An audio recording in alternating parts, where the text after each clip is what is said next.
आज मैं आपको कॉलर कुर्ती बनाना सिखा रही हूँ। इसके लिए आप लोगों की कमेंट आ रही थी कि मैम कॉलर कुर्ती में कुछ ना कुछ मिस्टेक हो ही जाती है, तो आप बस वीडियो को अच्छे से देखिए और समझिए कि मिस्टेक कहाँ पर होती है और क्यों होती है। चलिए, इसे बनाने के लिए हमने लिया है 2.5 मीटर कपड़ा और इसमें आपके सारे डाउट क्लियर करूंगी। कपड़े को हमने लंबाई की साइड से डबल फोल्ड करके रख लिया। अब इसका दूसरा कॉर्नर को पकड़ना है और इसी के ऊपर पलट लेना है, जिससे आगे और पीछे के पार्ट की कटिंग साथ में हो जाती है। ठीक है, अच्छे से मिलाकर कपड़े को रख लीजिए। इस तरह आपको 4 लेयर में कपड़े को रख लेना है। ठीक है, 4 लेयर खुली वाली साइड बाहर की साइड है और जॉइंट वाली साइड अपने साइड रहेगी। अब यहाँ पर लगा देंगे पिन, जिससे कपड़ा कहीं पर भी हिलेगा नहीं, जैसा ही रखा हुआ है वैसा ही रहेगा।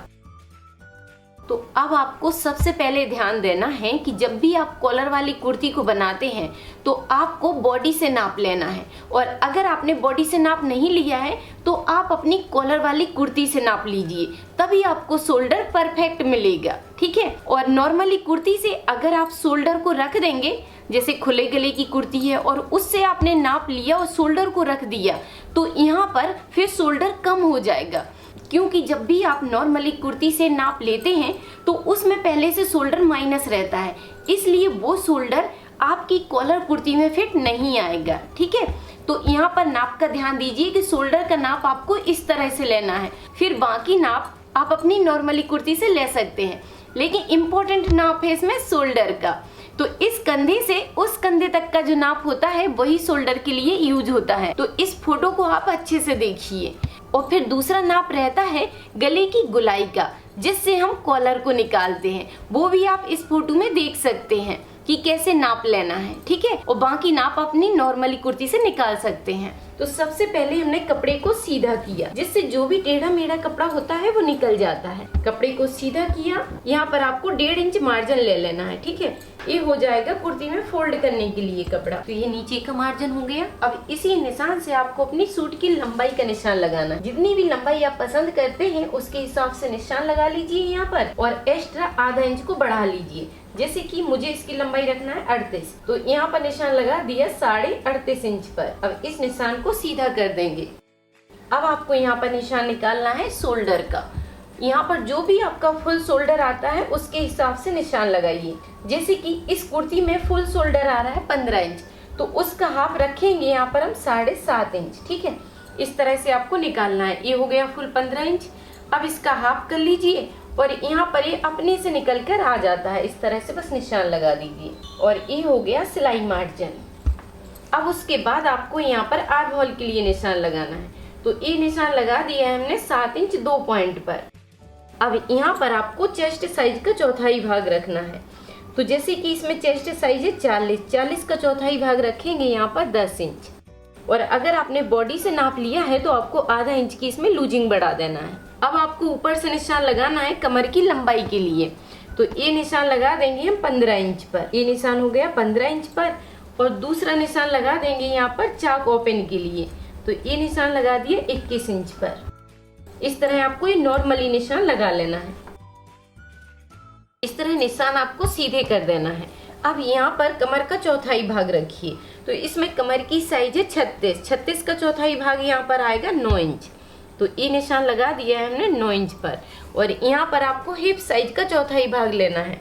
तो इसमें हिप साइज है 44 का चौथाई भाग होता है 11 इंच। बस इस तरह से नॉर्मली निशान आपको मिल जाएंगे। अब आपको क्या करना है कि यहाँ पर सिलाई मार्जिन ले लेना है।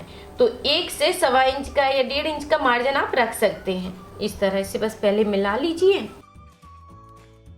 अब बस इन्हीं दोनों निशानों को हम नीचे तक ले जाएंगे। तो पार्ट निकालने के लिए आपको कुछ नहीं करना है, बस इन निशानों को सीधा कर देना है। तो ये तो हो गए हैं नॉर्मली कुर्ती की तरह निशान। अब मैं आपको बताती हूँ कि कॉलर कुर्ती में किन किन बातों का ध्यान रखा जाता है। तो यहाँ पर ध्यान दीजिए कि कॉलर कुर्ती में सबसे ज्यादा इम्पोर्टेंट होता है कि आर्म होल को 1 इंच पहले पीछे लेना है आपको। पहले आपने जो निशान को सीधा किया उसके बाद 1 इंच पीछे आया। ठीक है, निशान पीछे आ गया है 1 इंच। अब इस निशान को इससे मिलाना है। तो इस तरह मिला लीजिए पहले। अगर आप इसको नहीं इस तरह से करेंगे तो यहाँ पर फिर एक फूलन आ जाएगी आर्म होल में। ठीक है, इस तरह किया। अब दूसरा चेंज इधर होगा। यहाँ पर आपको 1 इंच पर निशान लगाना है और इसको तिरछा ले लेना है। इस तरह से यहाँ पर घटेगा। अब आपको यहाँ पर निशान लगाना है गले की चौड़ाई का। कॉलर वाले गले की चौड़ाई कैसे निकालना है, तो जैसे आप नॉर्मली रखते हैं गले की साइज 2.25 इंच या 2.5 इंच, ठीक है, उसी में आपको 1 इंच एक्स्ट्रा बढ़ाना है। तो जैसे कि हमें यहाँ पर रखना है 3.5 इंच। 2.5 इंच का अगर आप गला पहनते हैं तो 3.5 इंच के हिसाब से चौड़ाई का निशान लगाइए, ठीक है। तो इस तरह से आपको ये निशान मिल जाते हैं। तो गले की चौड़ाई आप इस तरह निकाल सकते हैं। अब दूसरी इम्पोर्टेंट बात होती है इसमें कि पीछे के पार्ट को आपको 1 इंच बढ़ा कर लेना है।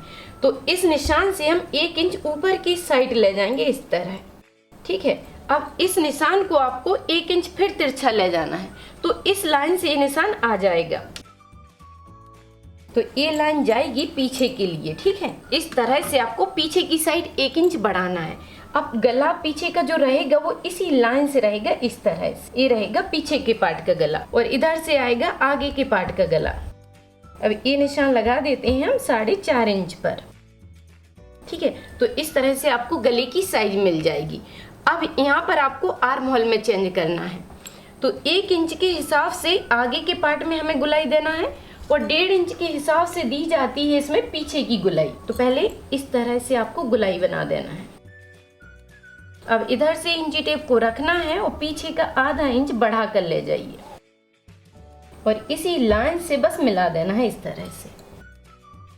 अब कई लोग यहाँ पर क्या करते हैं कि आर्म होल को पीछे नहीं लेते हैं, जिसकी वजह से आस्तीन में फूलन आती है। और दूसरी बात कि पीछे के पार्ट को बढ़ाते नहीं है, जिसकी वजह से आगे का जो पार्ट होता है वो पीछे की साइड को जाता है।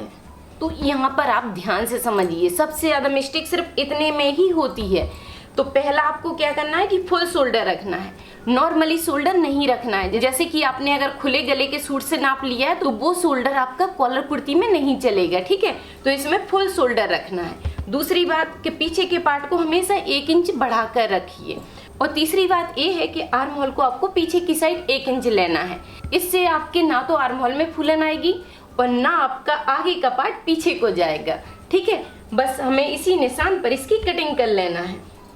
तो कटिंग करते समय आपको ध्यान देना है कि पहले आपको बाहर वाले निशान पर कटिंग करना है, ठीक है। कटिंग करते समय आपको ध्यान देना है कि बाहर वाले निशान पर आपको पहले कटिंग करना है। इस तरह से आगे और पीछे के पार्ट की दोनों की कटिंग साथ में हो गई है। अब हमें पीछे के पार्ट को अलग कर देना है और आगे के पार्ट की सेटिंग करना है। पीछे के पार्ट को हमने साइड से रख दिया है और आगे के पार्ट की हमें बस सेटिंग कर देना है। इस तरह से आपको आगे के पार्ट की सेटिंग करना है। अब निकालेंगे हम आस्तीन और इन दोनों पार्टों को रख देंगे साइड से। अब आपको निकालना है आस्तीन। तो बचे हुए कपड़े को 4 लेयर में रख लीजिए, ठीक है, जिससे दोनों आस्तीनों की कटिंग एक साथ हो जाएगी। इस कपड़े को हमने 4 लेयर में रख दिया है।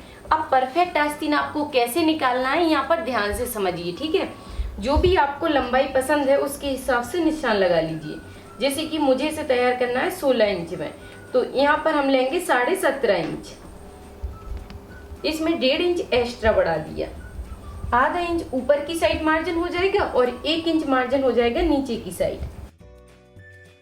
तो दूसरा निशान यहाँ पर लगाएंगे हम 3 इंच पर, जिसमें आस्तीन की गुलाई आती है, ठीक है। तो ये निशान आपको हर साइज में कैसे लगाना है यहाँ पर ध्यान से समझिए। आर्म होल के पास जो दूरी रहती है इस निशान की, जो भी इस साइज से दूरी रहती है, तो यहाँ पर बस इस तरह से आपको नाप कर चेक करना है। आपको दूरी का पता चल जाएगा कि आर्म होल की गुलाई हमें आस्तीन पर कितने साइज पर देना है, ठीक है।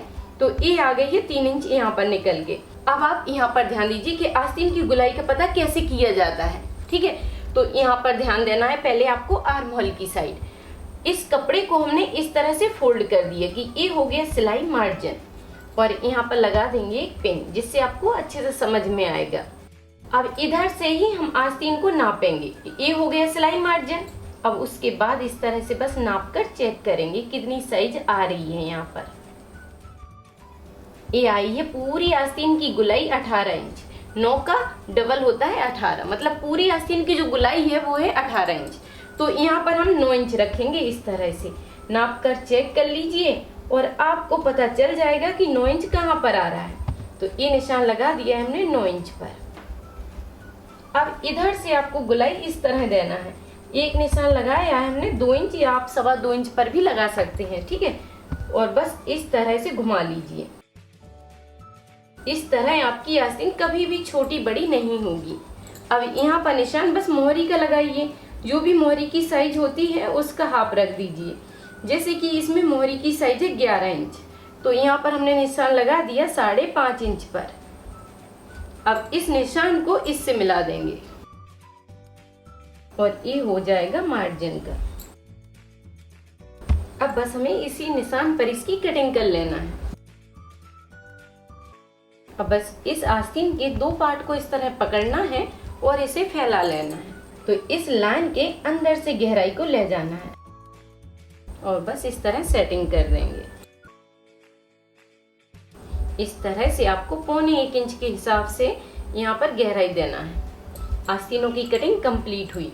तो इस वीडियो में बस इतना ही, और नेक्स्ट वीडियो में मैं आपको सिखाऊंगी कि कैसे आपको कॉलर की कटिंग करना है और स्टेप बाय स्टेप उसको कैसे सिलकर तैयार करना है।